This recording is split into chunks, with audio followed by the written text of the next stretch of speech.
Hello there, everybody. Welcome to the Prerelease Primer. I'm your host, I guess, Joe from Joe's Corner, and this is Oscar. He's going to be a special guest this time. Before we get started, I'm gonna get some stuff out of the way. If you guys are interested in this new set, check out Happy Little Hug Factory. They've got a lot of really cool stuff. They've got Awakening the Ancient boxes for $80. You can pre-order them. There's a link in the description to let them know that we sent you. It's really awesome. Helps us out. It helps you guys out because they're pretty good prices, and it's a nice website and everything. I think they only have around 30 boxes left, so if by the time of this they're gone, then it would be very unfortunate. But anyways, the idea of these primers is like to get you ready for pre-release and to get you excited and take a look at all the cards that we think, or that that I usually think are going to be important or like really powerful or just stuff you should watch out for. And I want to bring Oscar on because he asked to kind of be on also. Yeah. I had nothing else going on tonight, so I was like, you know what, I'll help you with this primer video. I've never done this. And having done several pre-releases, I guess I can give my opinion. Yeah, exactly. And I'm hoping I can pick his brain about stuff also. I guess one thing that is worth mentioning, just for those of you who haven't done a pre-release, it's going to be at your local shop where you go play your card games. If they get a kit in, it's usually just a box that has two booster boxes combined to a large box.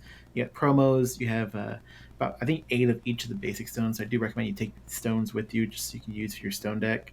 And then you're going to get 6 packs, pay your entry fee, and get a promo. You don't use that promo for the day of the event. You'll actually just put that to the side. That's just yours for attending the event. Some will hand them out at the end of the event. But you pretty much open up your packs and try to build the best deck you can. And minimum of, I believe it's 25 cards now. Oh, is it 25 now? Yeah, okay. 8 cards for the stone deck. I remember that. Max is on both is like the usual max is like 20 and 60 if you can even reach those numbers out. Yeah. But yeah, and then there's 3 draft rulers you'll use that have various divinity and limited counters, which will color fix. So I was going to ask Oscar, because I know now you've had a lot of pre-releases, like that you've gotten to, and you have a lot of pre-releases under your belt. What has been your favorite draft ruler to run? Like, is it more rune centric, or do you go with the limited counters? The limited counters, yeah. I in most sets there's some pretty good runes.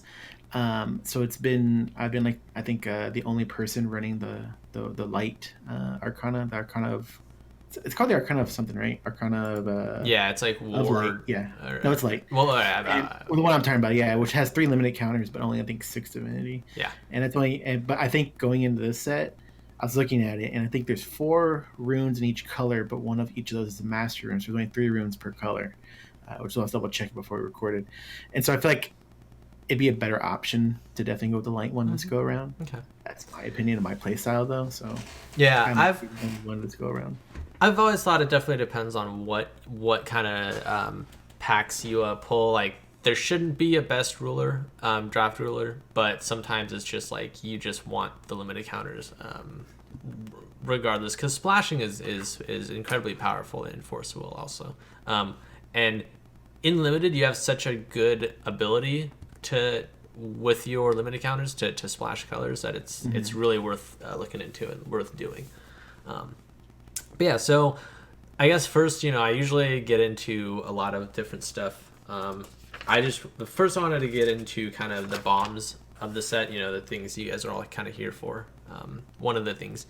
And I think the most important thing, looking at bombs, what cards can you pull in your pack of 6 packs that are gonna win you the game, or are really going to, you'll open this card and you'll be able to make a deck around it, or you think when you play it, it's gonna win you the game, or it's gonna bring you back into the game, or all sorts of, like, there's a lot of different opinions on what are bombs, like what are they supposed to do. There's a quadrant, like a where you judge a card based on four quadrants, like what does it do when I'm behind, what does it do when I'm ahead, what does it do when I'm at parity, and then there's also like other ways to kind of judge bombs and stuff.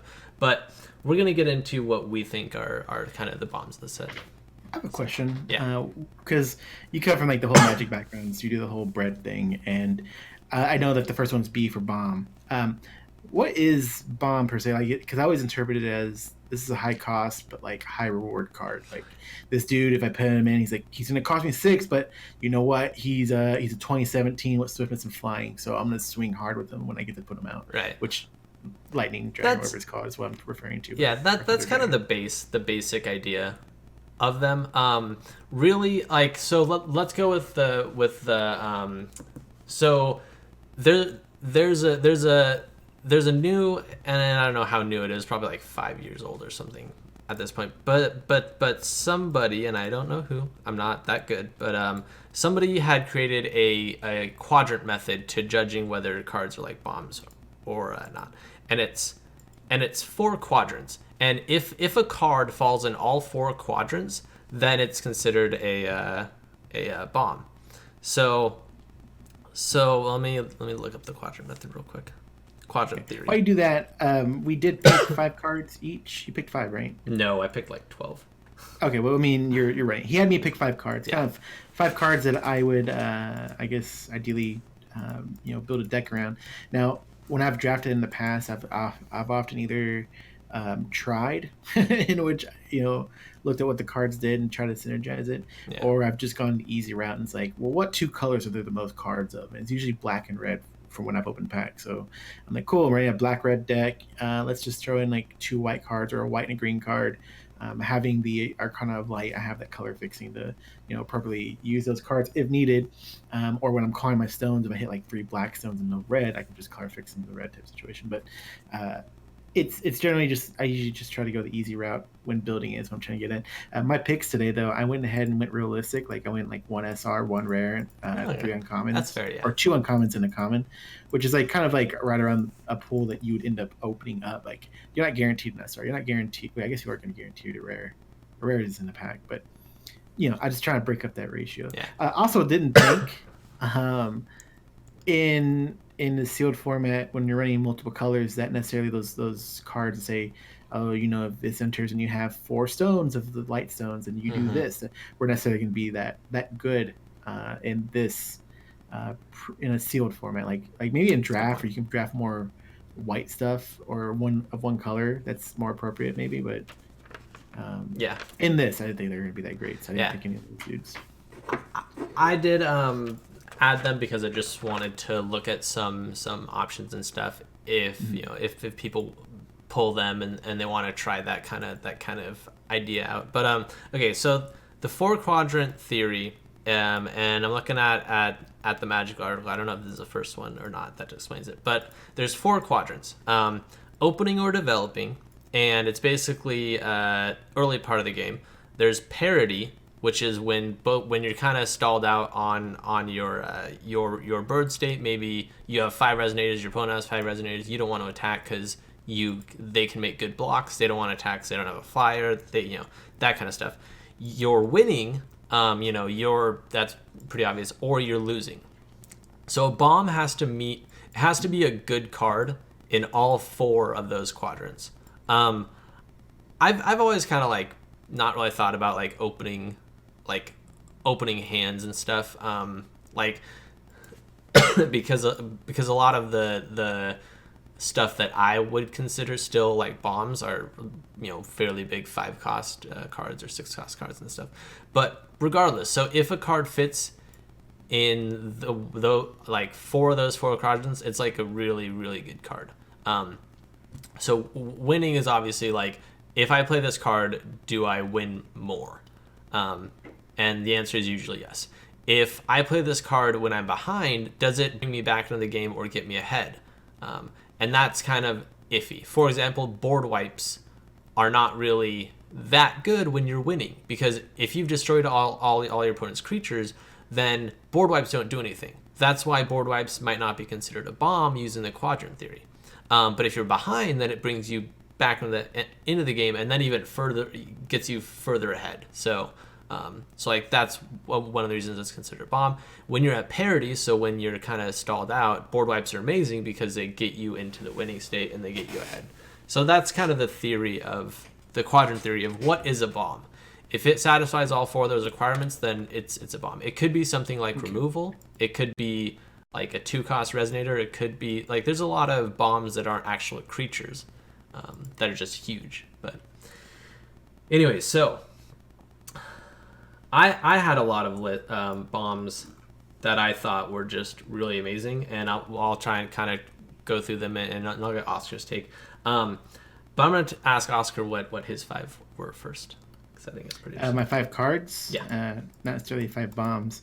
I told you. You said pick 5 cards. I said pick 5 cards that you thought were going to win you the game when you play them. I'm gonna call a judge on this, in which I referred to like our chat system. I will. But anyways, I'm reading the chat right now. No, we don't have time for this. Yeah. Before I do that too, a quick shout out to some of the additions. Like I've already gone over before. Like I don't think there's any addition hate that we've seen so far. I'd have to go over all the cards again, but which is kind of difficult right now, seeing as they're all in Italian, so it's not as easy to read each card on the fly. You have to go to page, translate, or hit the English tabs.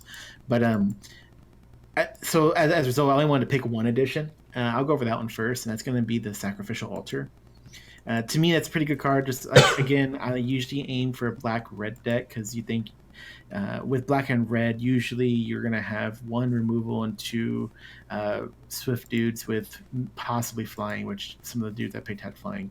But with Sacrificial Altar, like with possible people dying as a result of combat, you can instead use the card to banish a resonator instead of just letting it die into from a transaction of battle or from a spell or a removal type situation. So it's a one-time, like I think, trigger in my opinion, especially in limited formats. Like I'm playing and it's probably going to build like 4 or 5 counters, which to me is ideal, and then trigger it to look for that 4 or 5 costs and put into the field, which helps me get, maybe a dude who I need in. Like maybe my opponent swung in with everything type situation, and I build those counters up, and in a turn I can, banish that addition. That's kind of why I picked this card. Mm-hmm. Yeah, it makes sense. I think it's my only issue with it was that you have to banish resonators to fuel it. So I think it's like it kind of puts you further like behind if you don't want to banish those resonators. But I do agree that it can have good uses if you're in like a bad situation. Well, yeah, and I'm accounting for just the bad situations, which is why I'm assuming this is a one-time trigger. Even like I know it's his banish this card, so obviously it's a one-time trigger. But like I don't think I'm gonna get like this one off and then later in the game put another one in the field and get it off again. Oh, yeah. Like I think I'm gonna get one out, trigger it, and then that's my done deal. Like that was a fun little trick to do. Yeah, I guess my issue is you still have to end up banishing like 5 resonators to get a 5 cost out, and like that's quite a bit. But I mean, as long as I get anything over 2, which is the cost of the card, I'd be. That's a good point. That's a good point to think about. Okay, what's your second card? Next up on the black attribute. Unfortunately these are all in Italian, and so we're probably not going to take too much time like reading out every card. I know we really should, but we're gonna. I can read that one real quick. This last edition was Sacrificial Altar. It's a 2-cost edition. It classifies as Ancient Ruins. It says banish a resonator, put an offering counter on this card, and then later on you can do the banish this card. Search your deck for a resonator with total cost X or less and put it into the field, where X is the number of offering counters that were on this card. Then shuffle your deck. Mm-hmm. Which I think is definitely very good. All right, what's your second one? And my second one is going to kind of tie in with that card. It's going to obviously be Layla, Maiden of the Swamps. Mm-hmm. Honestly, to pay 1, drop her in, and even if I did immediately sacrifice her just to gain that ramp, I would do it. But she could just be a blocker as well. Yeah. But she's a Layla, Maiden of the Swamps, 1 cost, 0/2 resonator. She's a wizard. Her ability is when this card is put into a graveyard from the field, search your Magic Stone deck for a card named Darkness Magic Stone and put it into the field, then shuffle your Magic Stone deck. Again, assuming I'm aiming for that black or red deck, I'd probably put, if I had this card or even a couple of these cards, put like that many less Darkness Magic Stones in the Magic Stone deck, just to guarantee I'm getting to those reds and hope that I can pull those blacks off of her type situation. Yeah. I put this on my my honorable mentions this, because my only issue is that it's not winning games by itself, but it's definitely accelerating you to your big stuff and to your game winners. But yeah, she's definitely really. I think she's gonna be a really dangerous like stall, and then just really good. Okay. Card number 3 for me. Again, I use Arcana of Light, so I have some color fixing. So sometimes save one of them for off color card every now and then. One of my off color cards is Volley, which is one of the light chance. This one is a 1-cost quick cast. This card deals 300 damage multiplied by the number of resonators you control to target J/resonator.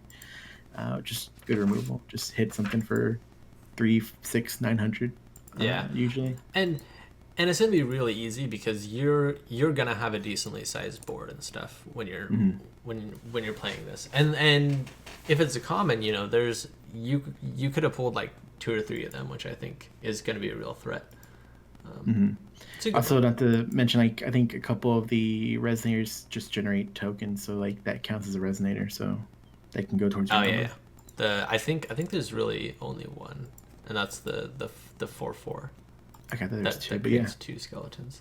Yeah. There might be another one. I'm not entirely sure. Yeah. Yeah. It's a fair one.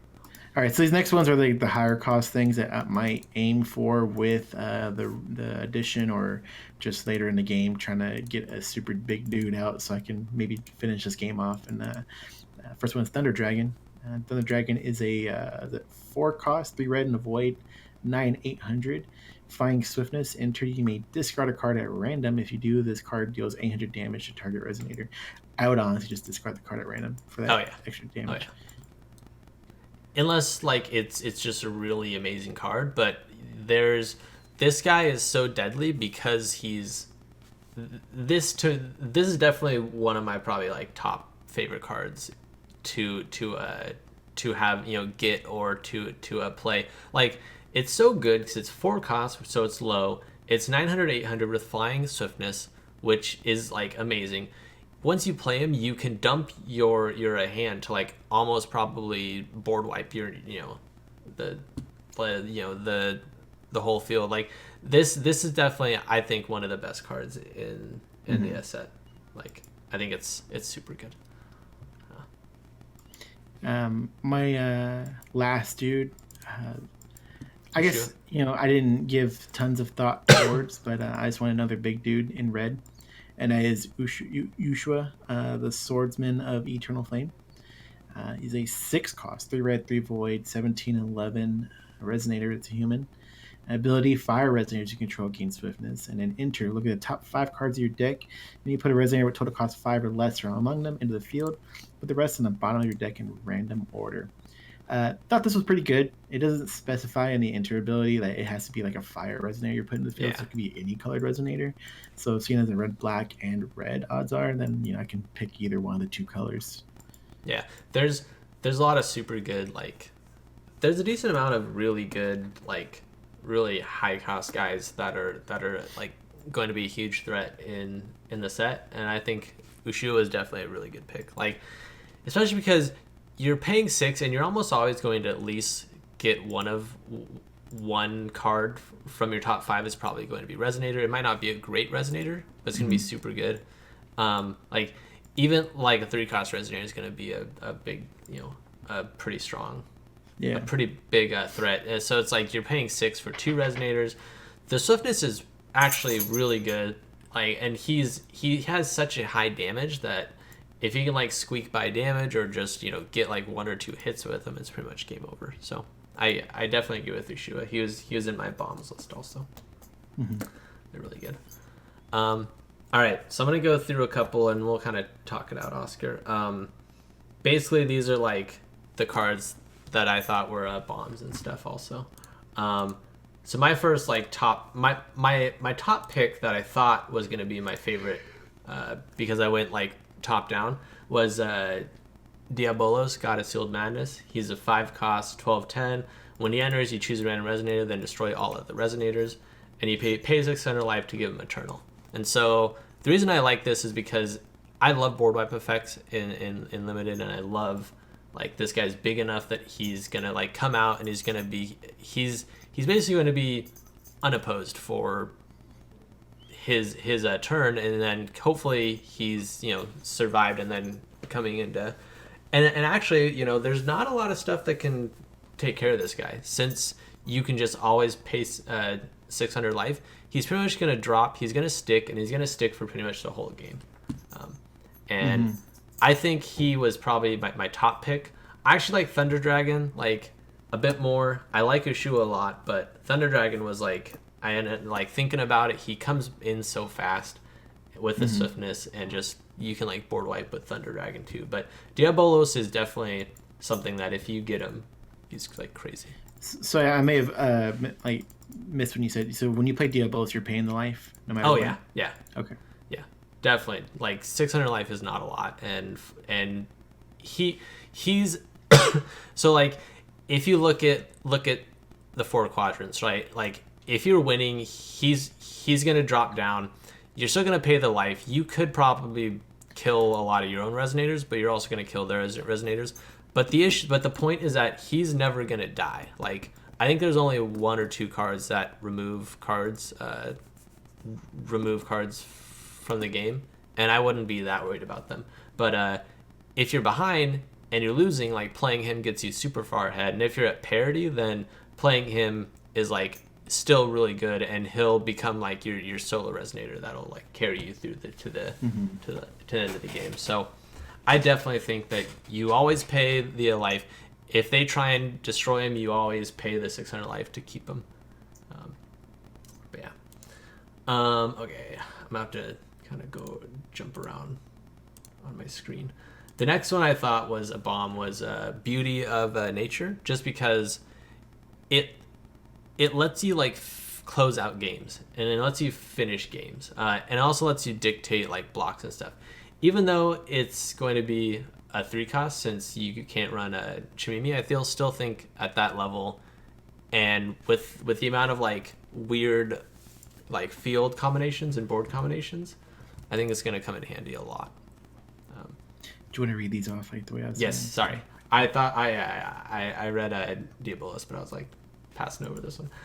So it's a 3 cost Divinity 2 chant / Master Rune, but you can pay 2 less to play this card if your ruler is Chimimi. Until the end of turn, you declare your opponent's blocks.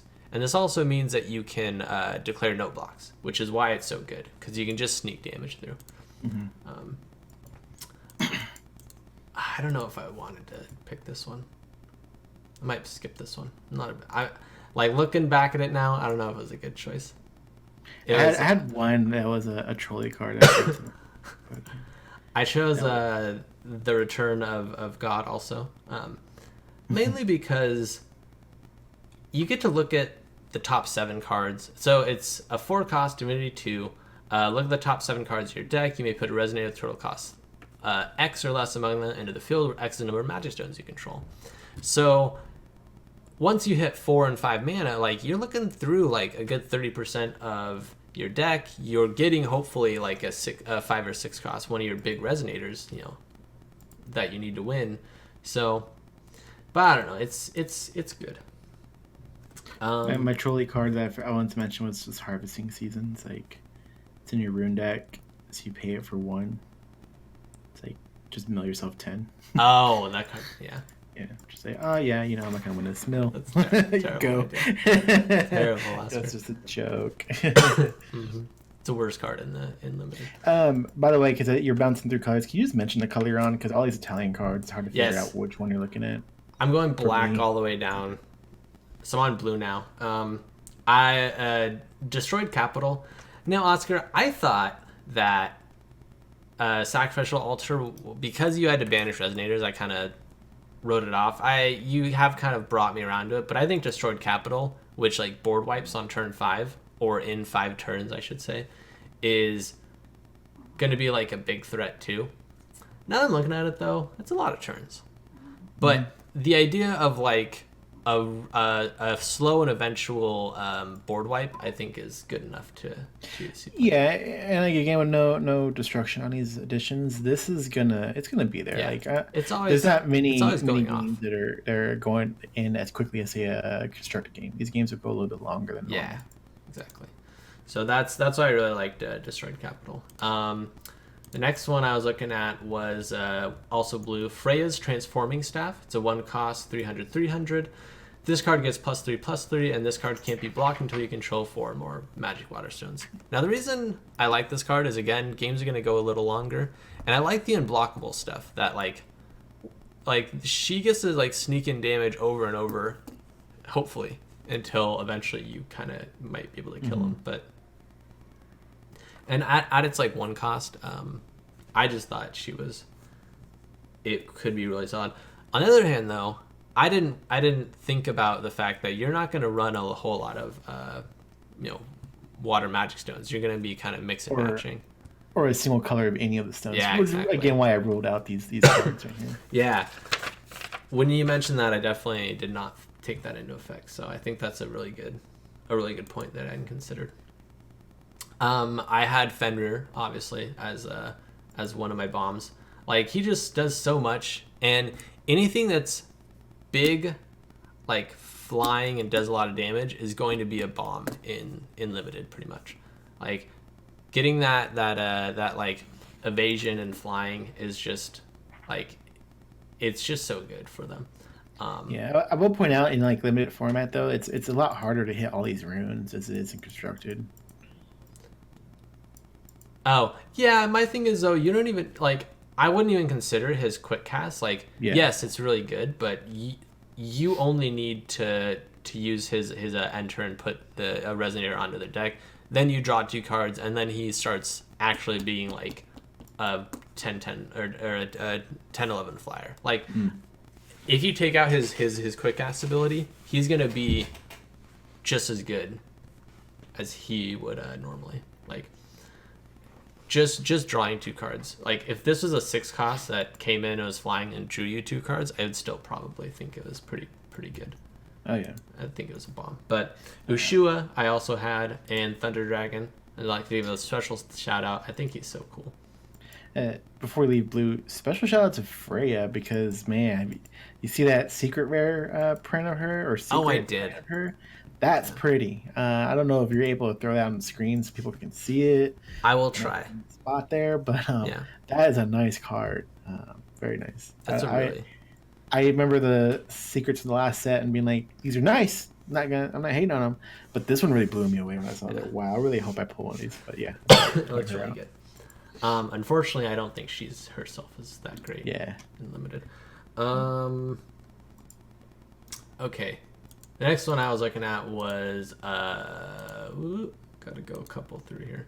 Not a card that I would think about, but Nyarlathotep, the Return to Chaos. It's a 2 cost, 2 red, which is a little expensive, but 500.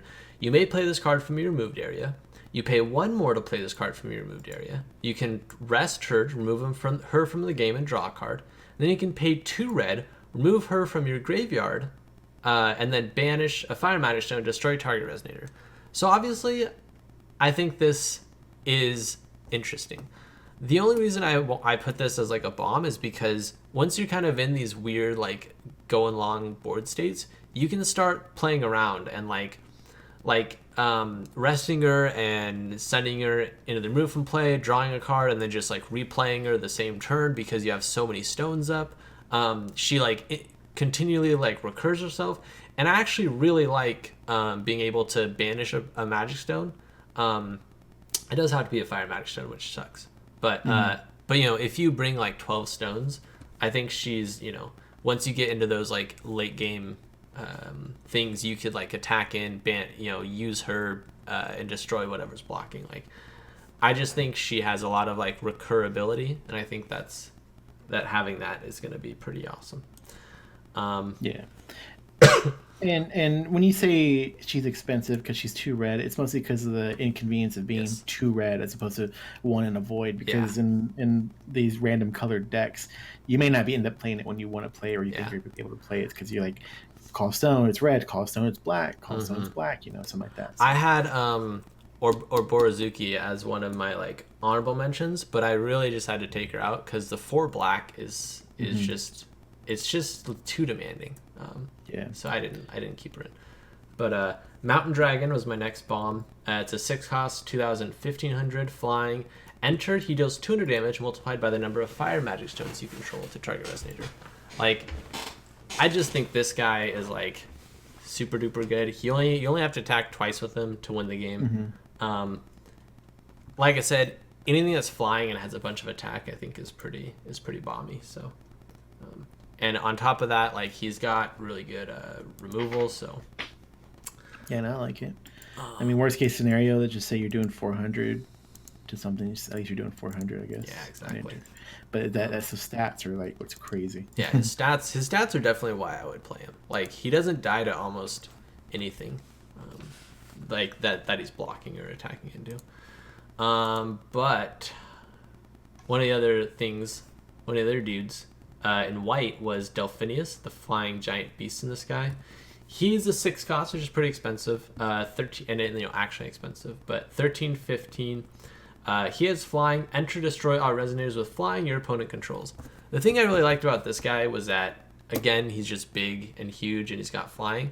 But I like that he removes other flyers so that you can kind of, if you're like stalled out on your board state, he really like he comes in and he serves as like a free attacker to just each turn come in, and you've basically cleared the way of flying, and now you get to attack in with him. So. And the final one I wanted to give a shout out to was Ares, Night God, Emperor of the Burial Grounds. Mainly because buffing, like field-wide buffs are going to be really awesome once you're, like even the +2/+2 is going to be good enough, for me. Like it's definitely good enough to play him in one of my decks, and build like a deck around him. His enter ability like is great because it lets you do more on turn 4 than you would have otherwise done. But I thought he was a really, really strong bomb. She's pretty great. I'm pretty sure it's a girl. Yeah, no, I agree. I like that card as well. Like I'm even outside of this, Prerelease Primer, I'm considering it for a constructed deck. Yeah. Yeah. Those are the bombs though. Oscar, what do you have any like? Did you think a lot of these were like, or you could kind of see it, or you were a big No, yeah, I can kind of see it. I missed out on the one before the last one, Delphinius, because I couldn't find it to look at it, and I registered better if I'm looking at it. Yeah. But yeah, no, I agreed with all the cards you had picked. I had a couple honorable mentions, but I know I don't want this to go too long, and I don't want to like throw out a lot of these. I'll pick a handful that I really liked. One was Ghost of Ascana. He's in red. I know, like I have to go find him too. He's actually one of the ones that I didn't think he was bomby enough, but he's a 12/10 Ghost of Ascana, 3 cost. When this card is targeted by a spell, banish it. So I think he could be such a huge threat like early game, and he's a common, so you could like draft like 2 or 3 of these, and they're just gonna be crazy. Like there's already not enough removal in a lot of the colors, so I don't know. He was an honorable mention. If you get Flame Dragon summoning, and you're able and if you have a dragon that you're able to draft, then I think this is a super nice card. So like let's say you Flame Dragon summoning, you deal 800 damage target J/Resonator, and then you search your deck for Thunder Dragon, and like he comes out, and now you can deal 800 damage to other stuff, and Thunder Dragon gets to attack. Like, yeah, Flame Dragon summoning if you have the right dragons is super awesome. And then Sapling of the Treasure Tree, which was basically Sprout. I think everybody knows what that does, but it's where is it? Oh, there it is. 1 cost, 0/100. You can rest, discard a card, remove this card from the game, and produce 3 white. Oh, hey, you can pay white, banish it, and destroy target addition, Oscar. What's that? The Sapling of the Treasure Tree in white, the Sprout card. Yeah. Yeah, it's addition removal. Yeah. I didn't realize. Yeah, it is at a SR rarity, but oh yeah, it's there. Yeah, but I shouldn't have completely dismissed addition removal completely. Oh well, I mean, I think this is the only one, so Yeah. But yeah, I would dismiss it too. Again, as I want everybody to know, it's just difficult to go around it this set, just seeing as we don't have the full English translations and going on the fly. So there could be maybe another card we're missing, but Yeah. Just excuses this one time. Yeah. I really think the reason I didn't put this in as one of my bombs and stuff is because the same idea that I had with like Layla, where she puts you further ahead, but unless you have stuff to play off of her, I don't know, or the treasure tree, like it ramps you, but I don't know, you still need your like really strong guys to take advantage of that ramping. So yeah, it's definitely going to be a really solid card if you can draft it and you have something like Ares, the god of war. So yeah, and I was just going through looking at other destroy target edition cards. They've all usually been common and common, so yeah, I imagine it's a little tougher one to pull. Sorry, no. what we just said, but one of my honorable mentions, just because I just want to see it go off, and I figured, hey, you never know, it's a common card, you might end up with a ton of these, and that's just the butterfly gimmick. Oh yeah. Butterfly gimmick would be crazy, especially because it would be a lot easier to find them all if when you're searching the top 5 of 25. Oh yeah, cards. like a 25 card deck, you probably hit them all. Another thing to point out is when you're at the pre-releases, and it may vary from place to place. Maybe it's some weird house rule thing.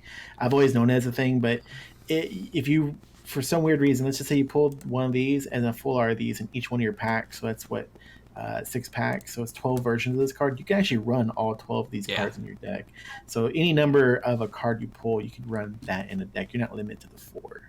Yeah. Again, check with your shops before you start playing, just before you assume that, but that's usually been the rule. So I wanted to go over some of the additions, but I also kind of don't want this to go too long, so I'll just, obviously Sacrificial Altar was one of the MVPs. I also thought Ruined Capital, the blue edition that I'd mentioned before, was one of the really nice ones. The other one I want to mention was Asakna Training Grounds. It's a 2-cost red. You can tap that. You can rest that to put a +1/+1 counter on target fire resonator. Like, because this is never pretty much going to be destroyed, it's just a constant source of ramping up and giving stuff, giving your fire resonators counters. So I think it's actually really good in limited, and it enables a lot of your fire resonators to get really huge, which is really good. Yeah. So, all right, Oscar, we're going to go over removals that you're going to see in the set, and then I think that's going to be it. But okay. Besides volley... I did want to point out real quick, I'm sorry, before we move to that. Yeah. I almost considered if you had gone green, the Barrier Castle is not a horrible addition. Because it's worse additions. Like it's not going to be every situation that you're going to be running. Was it Linus Feria? Yeah. Or even. That's right. Linus Feria was actually a really, really good addition too. That I was going to mention, but I just kind of all the additions are really good.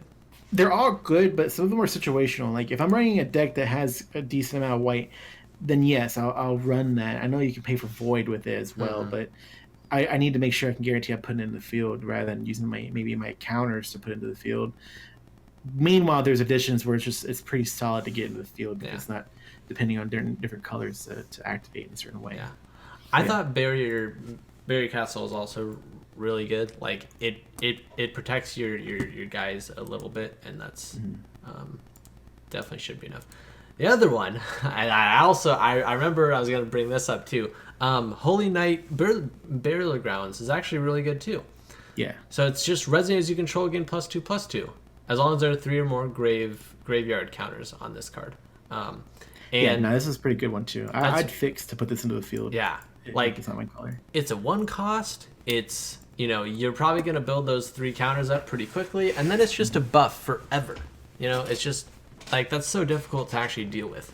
You never really realize it until you're facing off, a 3 cost like 8/8 and stuff, or a 10/10. But yeah, it's a really good one. All right, so let's go over some removal. The other part of this that I really like, checking out what to watch out for. Um, there's Fallen to Madness in black. It's a 2-cost quick cast chant.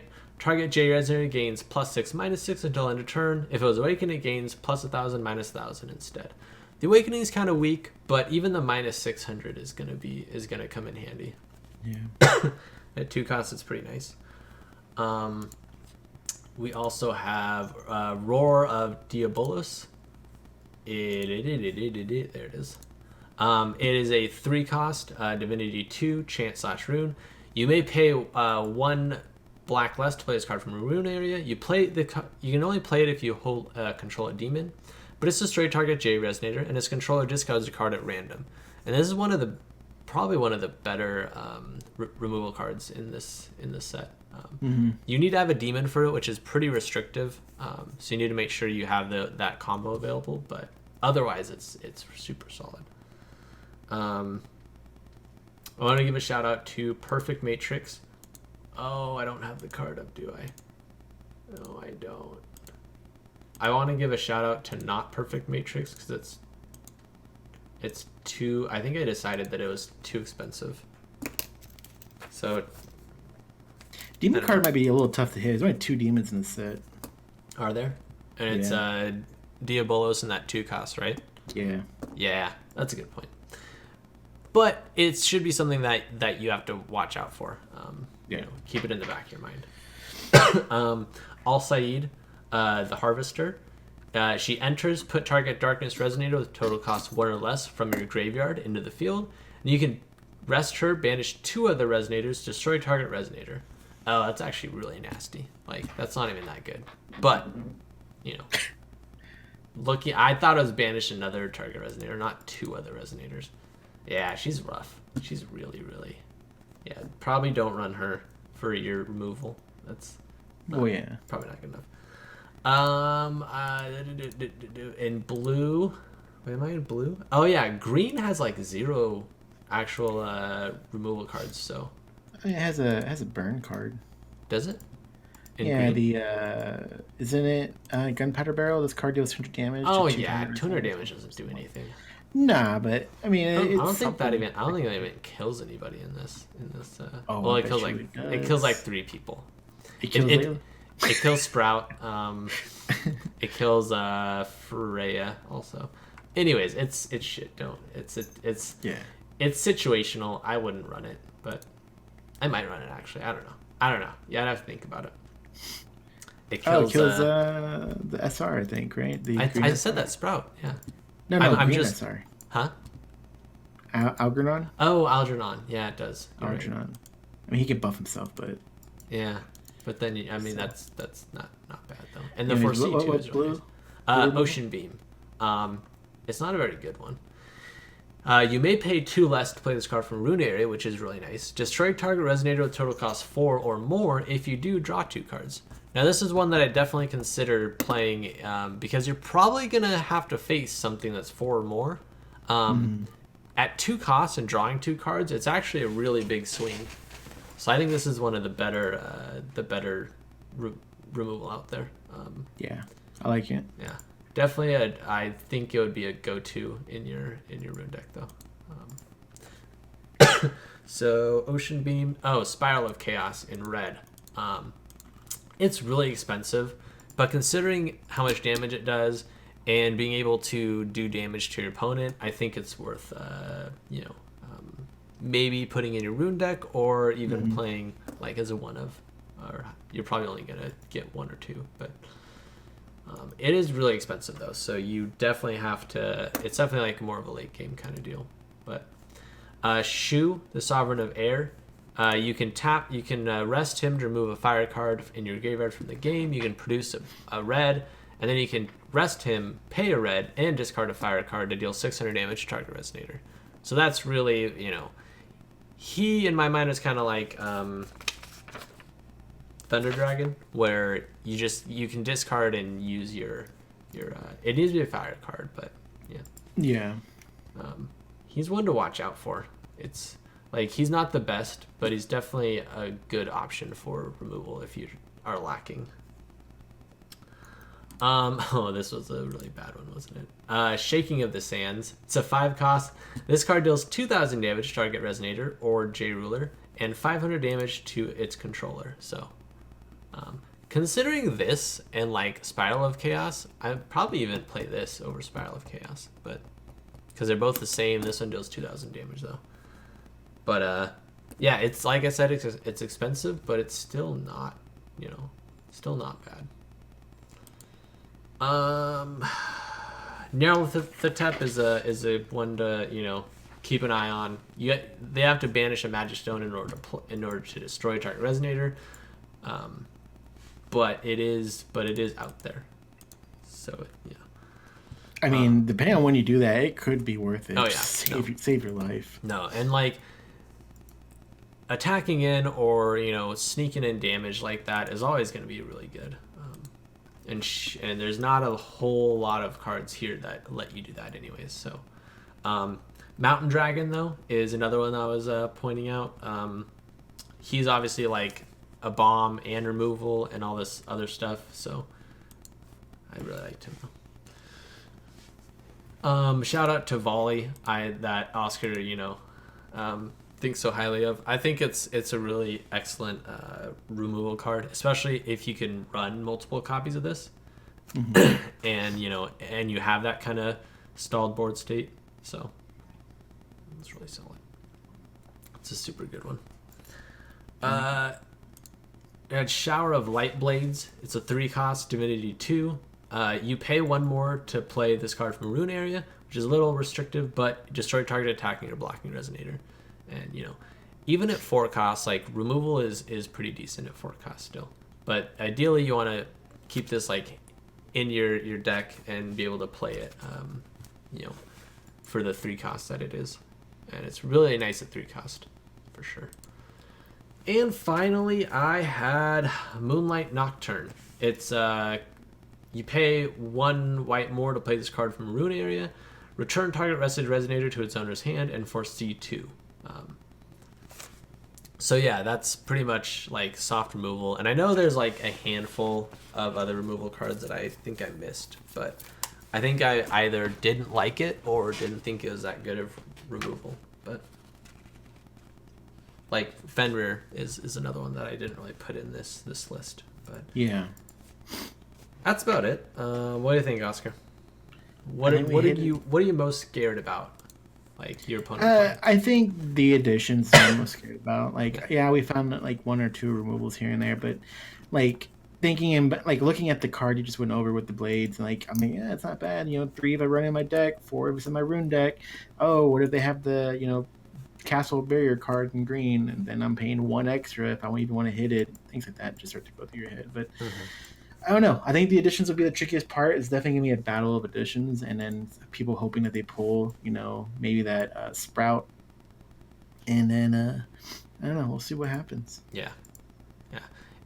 I think if people draft around there, or get a decent pool based around some of those additions, you could definitely see a lot of really interesting, like, decks come together. Like, I'm just imagining somebody that gets those training grounds, and they have like, they ended up getting like a large majority of fire resonators. Like, there's a lot of really good fire resonators, and just like Thunder Dragon, for example, I keep harping on him, but I like that card. But he comes in and then he just starts getting bigger and bigger and bigger. And even like the low cost fire resonators are just gonna like each turn it's like you just get a free plus some counter.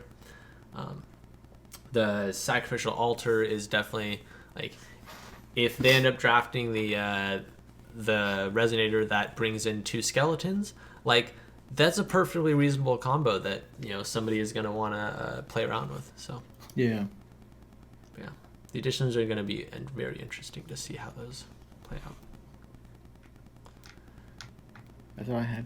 Yeah, I think it is, it's nice insight. I kind of enjoyed having someone else along this time. I feel like I'm like going along and I just keep chugging, and I'm like, wait a minute, Oscar, I still have like 10 more cards left. Like, I feel like I would be maybe a little more effective of finding things like, again, and ease of finding English cards. Oh yeah. It sounds crazy, maybe. I don't know. Maybe y'all understand me, but it can be tough to go through these foreign language cards. No, I mean, I pretty much like before this, I kind of went like card by card because I wanted to find like a list of all of the kind of bombs, a list of like honorable mentions, which I kind of skipped over a little bit, a list of additions, a list of all the removal in the set, and then all the one cost cards that I wanted to highlight that I didn't actually get around to. But yeah, there's a lot of like there's a lot to go through, and you really have to just go through these one by one in order to get a good look at just the entire limited format and like the environment that you're going to be in. Yeah. Anyways, that's about it for us. I hope this helped most of y'all out. Yeah. I hope you found some use of it. Let us know what you're maybe most excited about playing or pulling from your packs. And don't forget, I will be doing the stream over at the Bethlehem, Pennsylvania WGBQ the weekend of release. So I'll be having fun figuring out what a lot of these new cards are on the fly. As they'll be, tossed into some new decks, and we'll see what kind of cool things come out of it. Maybe Joey will do another Joe's Corner, since that would be an interesting format to go over. Yeah, that would be. Yeah. And then I always kind of want to like ask people to come back to this video after your pre-release and be like, oh man, I pulled this or I pulled that, or oh Joe, you were so right about Thunder Dragon, or wow, like Thunder Dragon didn't do shit. I just killed it with my thing. But and I always find that a lot of the times we go over Oscar and Colin's whole pre-release and stuff in the podcast. So I like hearing about pre-releases because I'm living vicariously through other people. So, but yeah. Thank you guys for listening. Again, make sure to check out Happy Little Hug Factory. Get that pre-order that box for $80, and we'll see y'all next time. Yeah.